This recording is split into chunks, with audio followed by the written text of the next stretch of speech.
Pinterest. How to delete Pinterest bots in 2025. What's new? How to make Pinterest bot delete, or how to make Pinterest bot visible only to you. For example, my new bot.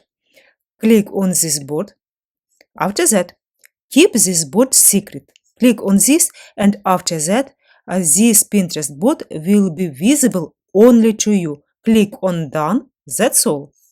Guys, if you want to delete this bot, next that you need to choose delete bot. Click delete bot, read what Pinterest want to say you, and after that click delete. That's all. Bot deleted. Congratulations. One more. Click on this bot. Click on this bot, delete bot. Delete this bot. Delete. That's all. Bot deleted.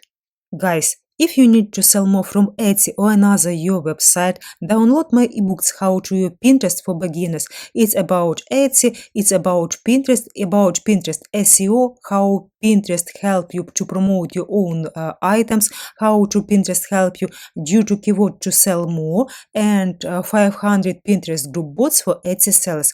Guys, if you have any questions about Pinterest, Etsy, other marketplaces, write under this video. You are not alone. With you, Svitlana Prokhorivska, Etsy shop YouTube channel How to Sell Crafts. Subscribe, guys. Bye.